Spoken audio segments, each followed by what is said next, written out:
오늘은 이제 요나서 8번째 이제 말씀이고요. 오늘로서 요나서 말씀을 이제 마무리하도록 하겠습니다. 10년 후에 하는 건가요? 10년 후쯤이나? 자, 오늘 말씀은 한 구절이고요. 굉장히 간단합니다. 하물며 이 큰 성읍 니느웨에는 좌우를 분별하지 못하는 자가 12만 명이요 가축도 많이 있나니 내가 어찌 아끼지 아니하겠느냐 하시니라. 자, 이 11절에 하나님의 이 말씀이 어떤 말씀인지 그리고 어떤 의미인지 여러분들은 다 잘 알고 계시리라 믿습니다. 설교가 기억나시죠? 네.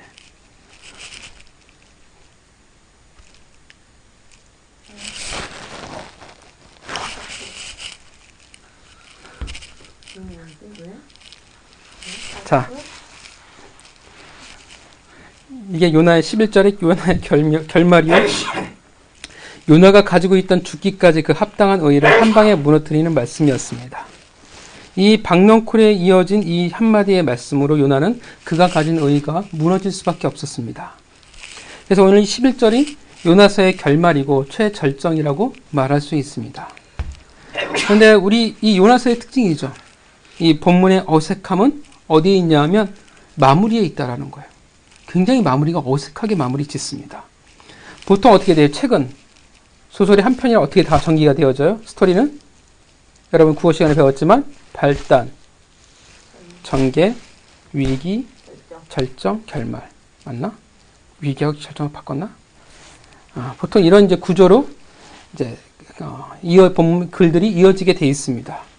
근데 오늘 본문은 보통 그 구조에 비교해 보면 매우 색다르게 끝난다라는 거예요. 4장은 요나서가 가진 그 위기죠. 끝을 달려서 인간의 의와 하나님의 의가 이제 정면으로 꽝하고 부딪히는 장면입니다. 그러니까 절정에 이르렀어요. 절정에 이르렀는데 어떻게 돼요? 마치 그 절정에서 갑자기 드라마가 끝난 것처럼 결말이 없는 것처럼 보이게 본문이 마무리 짓는다라는 것입니다. 만약에 여러분들이 이런 드라마를 보신다면 어떡하겠습니까? 막 긴장의 구조로 뭐라고 충돌이 있고 막 설키고 이제 뭐 마지막 회에 모든 걸 다 풀릴 거야라고 하는데 갑자기 꽝 하고 그냥 끝나버린다고 하면 그 드라마는 망하겠죠. 허무할 겁니다. 오늘 본문은 마무리를 짓는다기보다는 어떻게 마무리를 져요? 진짜 우리가 보통 아는 마무리와 다르게 어떻게 마무리를 짓습니까? 본문은 질문으로 본문은 마무리를 져요. 내가 어찌 아끼지 아니하겠느냐 하시니라. 이건 의문문 형태예요. 그러니까 하나님 어떻게 합니까? 지금 질문을 딱 던져버리고 어떻게 할 거야? 라고 물어버리고 본문이 딱 끝나버린다라는 것입니다. 이해가시죠? 질문으로 본문이 끝나요. 그러니까 본문이 어떤 구조가 되어지냐면 갑자기 잘 달려오다가 열린 구조가 되어져 버려요. 또는 미완성인 채로 끝나는 것처럼 보인다라는 것입니다. 물론 본문이 미완성으로 끝나느냐라고 할 때 그럴 수는 없죠. 왜냐하면 하나님이 성경을 그렇게 미완성으로 끝나게 하실 일이 없기 때문에 그렇습니다. 그럼에도 불구하고 요나서가 이렇게 마무리되어지는 이유가 뭘까요? 왜 질문으로 끝냈을까요? 답하긴 쉽겠죠, 그죠? 자, 물론 요나의 입장에서 본다면 왜 이렇게 마무리를 짓지 못하는 것처럼 끝냈느냐라고 할 때 요나의 입장에서 보면 우리는 쉽습니다. 왜냐하면 그가 받았을 충격을 우리가 미루어 짐작할 수 있기 때문에 그렇습니다. 요나가 성격이 있잖아요. 그가 어떤 사람인지 우리는 지난 그 수련의 시간 동안 또 설교 시간을 통해서 우리가 쭉 보았습니다. 자신의 의와 정당함이 충만한 사람이었습니다. 옳다고 하면 어떻게 돼요? 그 사람은 끝까지 옳은 사람이에요. 감히 하나님 앞에서 그것도 구약 시대에서 이렇게 하나님한테 덤빌 수 있는 사람이 과연 얼마나 있겠습니까? 뭐라고 말해요? 내가 성내어 죽기까지 할지라도 옳습니다. 라고 말하는 사람이라는 것입니다. 구약이 어떤 시대입니까? 감히 여호와의 이름을 말할 수가 없어요. 그래서 쓸 때는 여호와라고 쓰고 읽을 때는 뭐라고 불러요? 아도나이라고 부른다라는 거예요. 그만큼 거룩한 이름이고 함부로 대할 수 없는 경외라는 거예요. 그래서 성경을 그 당시에는 인쇄가 아니 필사잖아요. 필사할 때 어떻게 씁니까? 여호와라는 이름, 하나님에 대한 호칭이 나오면 그들은 쓰는 것을 멈추고 손을 씻습니다. 손을 씻고 다시금 필사를 하던 시대, 그런 민족이었다라는 거예요. 그만큼 하나님의 이름을 감히 가벼이 여길 수 없는 경외하는 자들이라는 것입니다. 물론 뭐 외식일지 모르겠지만 그런 분위기예요. 그럼에도 불구하고 어떻게 해요? 하나님한테 덤비는데 어떻게 자신이 옳다고 하면 하나님한테 덤비는데 결코 주저함이 없던 자였다라는 것입니다. 죽기까지 합당하다고 하나님에게 덤비는 자였습니다. 그런데 이제 박넝쿨을 통해서 무엇을 봤냐면 자신의 의의를 봤어요. 자신의 의의가 가지는 정체, 그 수준이라는 것을 봤다라는 것입니다. 자신은 이것이 목숨을 걸고 하나님에게 덤빌 만큼 당연하고 합당하다라고 여겼는데 결론은 뭐냐면 그가 본 것은 아니었다라는 거예요. 굉장히 저급하고 질이 낮았고 유치하기 사실은 그지 없었다라는 것입니다. 마치 철없는 아이들의 그것과도 같다라는 것을 그가 깨달았습니다. 적나라한 자신의 모습을 마주보게 되었고 말 그대로 이제는 하나님 앞에 무너질 수밖에 없었습니다. 우리도 다 그런 과정이 있었을 거라 생각합니다. 하나님 앞에 내가 옳다고 믿고 살았던 그 모든 것이 어느새 적나라하게 그 밑낯이 드러나는 순간들이 그렇게 바닥을 치고 깨어진 순간들이 우리에게 있었을 줄 믿습니다. 그 충격이 그에게 어떠했을지 감히 그래서 우리는 생각해 볼 수 있을 것 같다고 생각합니다. 그래서 더 이상 무언가를 쓸 수 없었을지도 모르겠습니다. 요나의 그 상태와 심정은 충분히 이해는 가는데 그러나 여전히 본문은 어찌 보면 제대로 마무리를 하고 있지 못하는 것처럼 보인다는 것입니다. 여러분, 책의 저자가 누구인지 잘 아시죠? 하나님이죠. 하나님이 이렇게 마무리하는 게 좋을까요? 여러분, 원래 어떻게 마무리하는 게 더 은혜스럽고 좋아 보일까요? 질문으로 남긴 채 여운을 남기는 것도 좋지만 여러분들이 작가라면 어떤 모습으로 오늘 본문을 완성시키겠습니까? 여러분이 저자라면 여러 가지 시나리오를 쓸 수 있을 거라 생각을 합니다. 어떤 시나리오를 쓸 수 있을까요? 생각 너무 빠른가? 아니요. 괜찮아? 자, 어떤 시나리오를 우리가 쓸 수 있어요? 요나가 다시금 니느웨로 되돌아가는 장면들을 우리가 그려 넣을 수도 있을 것 같습니다. 왜냐하면 그곳에서 여호와의 하나님을 전해야 되는 사명이 그에게 있기 때문에 그렇습니다. 니느웨 사람들이 받아들인 요나의 메시지의 핵심은 뭡니까? 재난을 피하는 것이 그들이 받아들인 거였어요. 하나님이 원하시는 것은 아닐 거라 생각합니다. 단지 재난을 피하는 것이 아니라 진짜 구원, 복을 위해 부르신 것처럼 이스라엘 백성을 그들에게 동일하게 하나님의 복을 전하는 그 복을 받아들이는 사람으로서 하나님이 원하고 계실 거라 생각을 합니다. 또 다른 이스라엘 사람들이 되도록 또 다른 언약의 백성 안에 그 울타리 안에 들어오도록 그렇게 복음을 전하는 자, 하나님의 눈을 두시고 마음을 두고 계신 그 12만 명을 위해서 헌신하는 모습, 마치 누구처럼? 엘리야처럼. 또는 어떤 시나리오를 또 생각해 볼 수 있냐면 왕의 자문관이 되는 건 어떨까요? 다니엘이나 에스라나 또는 느헤미야처럼 충분히 오늘 본문의 상황들은 가능하잖아. 왕이 어떻게 해요? 요나의 말에 대해서 결코 가벼이 듣지 않을 것입니다. 엄청 귀 기울였을 거예요. 그렇다면 왕의 자문관으로서 아수르라는 그 민족을 올바른 길로 인도하는데 힘쓸 수도 있지 않았을까. 그렇게 이제 하나님의 의로 살아가는 모습을 보이는 게 더 낫지 않을까요? 아니면 요나의 개인적인 모습에 맞춰서 초점을 잡는다면 그가 하나님의 말씀에 회개하는 모습을 보여주는 게 낫지 않을까요? 박넝쿨에 엎드려서 자신의 의의를 고백하는 그런 무너지는 모습, 그런 감동적인 모습을 보여주는 게 더 낫지 않을까. 이제 하나님의 의로 살아가겠노라는 그 고백, 아니면 찬양 혹은 시편을 남기는 것도 굉장히 감동적이지 않을까라고 생각을 합니다.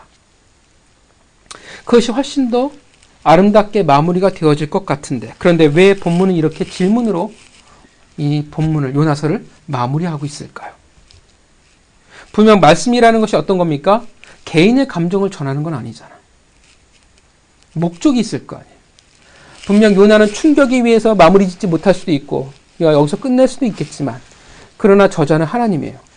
하나님이 왜 이렇게 마무리를 짓고 계시냐라는 거예요. 이것도 의도가 있을 거 아니에요. 라고 저는 개인적으로 묵상을 해봤습니다. 하나님이 의도적으로 본문을 이렇게 마무리 짓고 계시고 그리고 이렇게 의도적으로 질문을 던지고 계신다라는 것입니다. 내가 어찌 아끼지 아니하겠느냐. 왜 그럴까요? 사실 많은 고민이 필요 없다고 생각합니다. 왜냐하면 너무 상식적이니까. 상식적으로 생각할 때 왜 그래요? 질문을 던진다는 것은 어떤 의미가 되어집니까? 깊은 여운을 남기기 위한 장치가 될 수도 있겠지만 목적이 있다고 하면 질문을 왜 던져요? 답하라고 던지겠죠. 그죠? 되게 상식적이잖아. 그치? 허무하지. 저딴 걸 묵상이라고. 자, 누가 이 하나님의 질문에 답해야 됩니까? 요나가. 그리고 나서 요나는 이미 끝난 거고. 그 다음 누가 답해야 돼요? 이 성경을, 이 말씀을 먼저 들어야 될 그 당시에 누구예요? 북이스라엘 사람들이었습니다. 그들이 이 질문에 답해야 되는 거예요.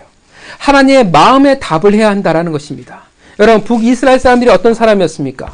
물론 남과 북으로 나뉘어졌고 그들이 정말 하나님의 뜻을 떠나버렸지만 분명한 것은 그들도 역시 선민이라는 것입니다. 잘못된 선민 사상을 가진, 잘못된 변절된 자의식을 가진 자들이에요.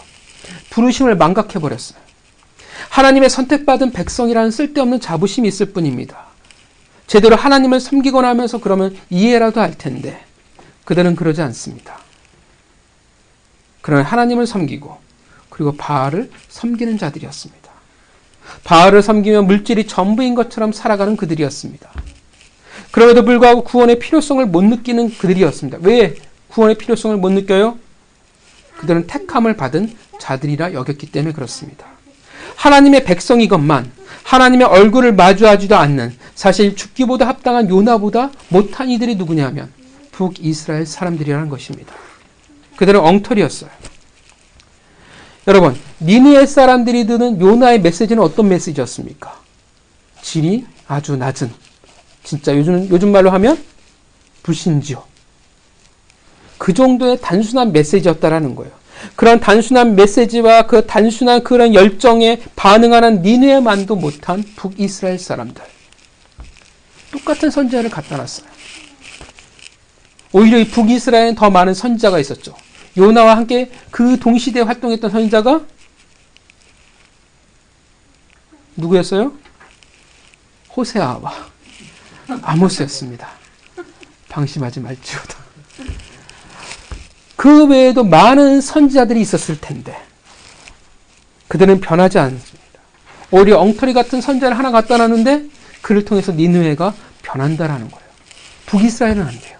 니느웨는 되는데. 순종도 할 수 없고 서로를 섬기지도 못하는 너희들. 수많은 선지자를 보냈건만 하루길의 말씀이 아니라 그들의 평생으로, 그들의 목숨으로 하나님의 의를 외쳤건만 전혀 반응조차 하지 못하는 너희들. 너희들이 그 질문에 답해야 한다는 거예요. 질문으로 마무리하는 거예요. 왜냐하면 답을 지금 어떻게 돼요? 요구하고 계신다라는 것입니다. 반드시 너희들은 내 질문에 답을 해야만 한다라는 것입니다. 어찌 하나님께서 묻는데 답하지 않을 수 있겠습니까? 그리고 그 답은 어떤 답이어야 되겠습니까? 그들이 가지고 있어야 할 모습, 원래 그 모습으로 회복되어져야 할 것입니다. 그들이 합당히 여기는 이 세상에서의 의를 내려놓고 하나님의 의로, 하나님의 질문에 그 빈 공간을 채워 넣어야 할 것입니다. 그리고 이제 누가 그 답을 또 해야 되겠습니까? 지금 오늘 누구에게 답을 요구하고 계세요? 내가 어찌 아끼지 아니하겠느냐? 누구에게 묻고 계시는 것입니다. 바로 오늘 이 세대를 살아가는 이 요나의 말씀을 마주하고 있는 우리들이라는 것입니다. 그 답을 향해 본문은 열려있는 것입니다. 마치 어떤 느낌이냐면 사도행전 같은 모습이에요. 어떤 느낌인지 아시겠죠? 사도행전을 뭐라고 얘기해요? 끝나지 않았다라고 얘기하잖아요. 여전히 우리가 계속 써내려가야 할 아직 열려있는 사도행전의 모습과도 약간 흡사한 모습이라고 여겨집니다. 하나님이 열어놨어요. 질문을. 답을 채워넣으라 말씀하십니다. 5장을 너희들의 답으로 채워 써넣으라 말씀하고 있다라는 것입니다. 여러분, 어떤 답을 하시겠습니까? 여러분, 북이스라엘은 답을 했을까요? 안 했을까요? 하나님의 이 질문에 하나님의 마음에 답을 했을까요? 안 했을까요? 그들은 답을 하지 않았어요. 여러분, 오늘 이 본문의 끝으로 북이스라엘 더 이상 묻지 않았을까요? 아니죠. 하나님은 계속 물었어요. 언제까지? 결국 이 니느웨, 이 아수르에게 그들이 멸망을 당하기 전까지 하나님은 계속 그들에게 물었습니다. 답을 요구했습니다. 하나님의 선자들을 통해서 계속 그들에게 물었습니다.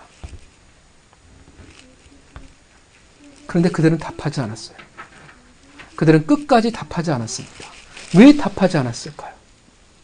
우리가 배운 요나서를 통해서 본다면, 이야기한다면 합당하기 때문에 그렇습니다. 여러분, 북이스라엘의 의의가 뭐예요? 이 땅에서 잘 먹고 잘 사는 거예요. 아모스 선자가 뭘 지적해요? 물질 만능을 그가 외치고 있어요. 빈익빈 부익부를 외치고 있습니다. 그들이 왜 여호와 하나님과 바알을 같이 섬겨요? 이유는 하나잖아요. 이 땅에서 잘 먹고 잘 살기 위해서. 그것이 중요하니까. 남보다 더 잘 살아야 되고 내가 성공해야 하니까. 그리고 인간에게 그것만큼 합당한 것은 없기 때문에 그렇습니다. 또 그것만큼 억울한 것도 없기 때문에 그래요. 우리는 어떤 생각을 가지고 있냐면, 내가 열심히 노력하면 적어도 그 이상의 우리는 대가는, 보상은 있어야 된다라고 생각한다라는 것입니다. 그래서 하나님이 안 주시면 어떻게 돼요? 억울하잖아요. 하나님의 뜻이 뭔지도 아는데 어떻게 돼요? 여전히 내 마음 가운데 상처로 남을 수밖에 없다라는 것입니다. 인간이 가진 의, 그 합당함, 잘 먹고 잘 사는 것, 이 세상에 성공하는 것, 그 의의는 하나님조차도 무시할 수 있는 것이라는 것입니다. 왜 많은 성도들이 그래요? 왜 하나님을 무시해요? 왜 말씀을 따르지 않아요? 자신들의 가진 의, 이 세상에서의 삶과 부딪히기 때문에 그렇다라는 것입니다. 그것이 너무 커요. 자신의 의가 너무 합당해요. 자신들이 누구인지 그래서 정체성을 잃었어요. 왜 선조 아브라함을 부르셨는지 그 이유를 망각해버렸어요. 몰라요. 아니요. 알 필요가 더 이상 없어요. 왜요? 합당하니까. 합당하니까 어떻게 되는지 아십니까? 더 이상 들을 귀가 그에게 없다라는 것입니다. 듣지 않아요. 더 이상 답하지 않습니다. 그래서 참 신기하게도 요나가 복음을 전했던 니느웨에게, 그 아수르에게 북이스라엘이 멸망해버리고 맙니다. 하나님은 답하라 말씀하셨습니다. 하나님은 그들의 질문을 통해서 답을 요구하셨습니다. 북이스라엘은 답하기를 거부했습니다. 그래서 그들은 멸망했다라는 것입니다. 오늘날도 마찬가지입니다. 자신의 것이 합당한 자들, 자신의 상황이, 처지가, 현실이 전부인 자들, 여러분 그들의 특징이 뭘까요? 자신의 의가 충만한 자들, 자신이 너무나 합당한 자들, 그들의 특징이 뭐예요? 뭡니까? 더 이상 하나님을 바라볼 필요가 없어요. 교회를 나올지는 모르겠지만, 예배를 드릴지는 모르지만 더 이상 하나님을 믿지는 않는다라는 것입니다. 하나님을 보지 않아요. 오직 누구만을 보냐면 자기 자신만을 봅니다. 자신의 처한 인생의 문제가 전부가 되어져 버려요. 그것이 해결되어지냐 아니냐가 신앙의 가장 중요한 관건이 되어져 버립니다. 자신의 처한 상황이 정말 위기라고 생각을 한다는 거예요. 자신이 제일 불쌍하다라고 생각을 해요. 하나님은 온데간데 없고 이 세상에 홀로 나만이 있는 것 같고, 그래서 뭔가 내 힘이, 능력이 필요하다라고 생각합니다. 과거의 성경 속의 선배들도 마찬가지입니다. 다윗이 사울의 칼날 앞에 하나님을 잊어버렸습니다. 기억하시겠지만. 그래서 다윗이 요나단을 통해서 사울의 의중을 묻죠. 그래서 화를 날려버리죠. 그러니까 첫 반응이 어떻게 되어져요? 다윗이 하나님을 잊어버리고 내가 주위에 처한 내 주위의 상황이 전부가 되어져 버리니까 그가 도망쳐 빵과 칼을 찾는 자가 되어버리고 말았습니다. 하나님 없이 이 세상을 살아갈 방법, 빵과 칼이에요. 결국 나중에 어떻게 되어집니까? 수많은 하나님의 은혜가 있었지만 결국 블레셋으로 도망가는 자가 되어버리고 말았습니다.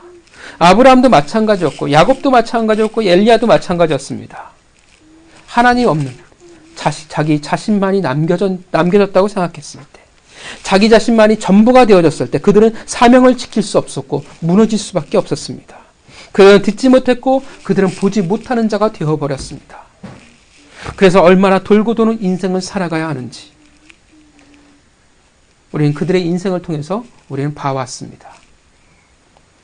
그러한 면에서 볼 때 다윗이 정말 탁월해요.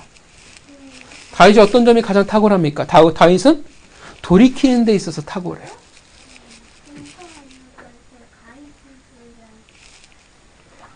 그는 답을 한 거예요. 하나님의 질문에 답을 했어요. 자존심도 버리고 상황도 내버리고. 그게 다윗의 장점입니다. 하나님은 우리의 믿음의 선배들에게 질문을 하셨습니다. 답을 요구하셨고 그들은 답을 했습니다. 그리고 오늘날 우리에게 하나님은 답을 지금 요구하고 계십니다. 오늘 우리는 반드시 답을 해야만 합니다. 요나서 4장 11절 이후의 그 말씀을 우리는 기록해야 한다라는 것입니다. 각자 답해야 돼요. 들을 귀가 있다면, 죽어있는 자가 아니라면, 물론 죽어있는 자라면 하나님께서는 큰 물고기 또 몇 마리를 보내셔서 깨우게 하실지는 모르겠지만 분명한 것은 우리는 답을 해야 한다는 거예요. 어떤 과정을 겪든, 어떤 현실을 살아가든, 어떠한 처지든, 어떠한 문제 가운데 살아가든 우리는 반드시 답을 해야 합니다. 여러분, 어떤 답을 지금 여러분들이 처한 현실이라는 세계 속에서 답을 하시겠습니까? 우리의 현실이라는 것을 우리는 서로들 너무나 잘 알고 있습니다. 우리는 합당할 수밖에 없는 수많은 이유가 우리에게 너무나 많습니다. 그리고 남들이 볼 때 그것을 손가락질할 만한 이유는 없다라고 저는 생각을 합니다. 이 세상을 우리가 살아가는 것, 하나님에게 우리가 기대되어지는 보상들, 또 우리가 각자 가진 성향들, 우리가 선택하지 않은 인생들과 환경들, 우리에게 얼마나 억울한 것들이 많습니까? 얼마나 우리에게 힘든 것이 많습니까? 우리는 모두 다 한 명 한 명 어떻게 요나가 되어질 수밖에 없습니다. 그리고 다른 것은 북이스라엘은 우리는 아닐 거라 믿습니다. 우리는 다 요나예요. 이제 하나님의 그 의를 마주했고 우리는 그 얼굴을 마주하고 있다는 것입니다. 여러분 각자 살아왔던 수많은 인생의 시간들과 굴곡들과 여정들을 통해서 하나님을 마주하고 하나님의 질문을 듣고 있습니다. 여러분 하나님이 왜 우리를 부르셨습니까? 아브라함을 부르셨을 때는 세상을 복되게 하기 위해서, 만인에게 복을 주시기 위해서 우리를 부르셨습니다. 우리는 축복의 통로입니다. 믿으시죠? 베드로전서 2장 9절 아름다운 덕을 선전하고 선포하기 위함이라 말씀하셨습니다. 이것이 우리를 부르신 이유요. 이것이 우리를 이 세상을 살아가는 목적이 되어집니다. 복을 전하기 위해서, 그의 아름다운 덕을 선전하기 위해서. 그렇게 살아가신 분이 누구였냐면 신약의 예수 그리스도였습니다. 그는 오직 하나님의 의로 살아가는 자였습니다. 그 당시에 되게 메시아라는 게 되게 강했잖아요. 선민사상. 신앙 좀 한다는 바리새인들의 그 가르침들과 죽어버린 율법의 수많은 구전들. 그런데 그는 그들의 의가 아니라 오히려 이스라엘이 거부해버린 자들의 손을 잡으셨습니다. 하나님의 바라보는 자, 좌우를 분별치 못하는 12만 명과 같은 창기와 세리와 죄인들과 병든 자들과 귀신 들린 자들, 하나님이 바라보는 그들의 손을 잡으셨고 그들에게 복음을 전하셨습니다. 왜요? 하나님의 뜻대로 그가 바라보는 이들을 향해 나아갔기 때문에 그렇습니다. 하나님의 마음에 순종했습니다. 자신의 의가, 예수 그리스도 스스로의 인간으로서의 의가 드러나지 않았습니다. 오직 하나님의 의만 드러났습니다. 자신의 의가 아니니까 어떻게 돼요? 말구유라는 그 비천함, 십자가라는 수치와 고통을 결코 마다하시지 않는다라는 것입니다. 그래서 죽기까지 순종하셨고 바다까지 낮은 자로서 그가 살아갈 수 있었습니다. 예수님은 그렇게 하나님의 질문에 충실히 답하신 것입니다. 믿으십니까? 사랑하는 성도 여러분, 우리 요나서는 수련회부터 쭉 같이 나누었고 말씀을 들었습니다. 요나서의 1장부터의 4장의 말씀이 여러분들 가운데 있을 줄 믿습니다.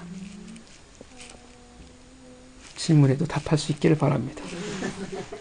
우리는 그 의의 충돌, 인간의 의와 하나님의 의의 충돌을 우리는 여과 없이 봐왔습니다. 오늘 본문처럼 요나가 방넝쿨 위에 있는 것처럼 이제 우리도 우리의 인생의 방넝쿨 위에 서 있습니다. 하나님이 물으세요. 내가 어찌 아끼지 아니하겠느냐? 여러분 뭐라고 답하시겠습니까? 무엇을 주장하시겠습니까? 자신의 의의를 말씀하시겠습니까? 하나님의 그 의에 순종하시겠습니까? 여러분이 가진 환경, 상황, 그 아픔들, 그 합당한 모든 것이 여러분 사장의 방넝쿨이 되어지기를 바랍니다. 그리고 그 앞에 하나님을 마주하고 여러분들이 답하시기를 바랍니다. 오늘 제 설교도 열린 결말로 끝내겠습니다.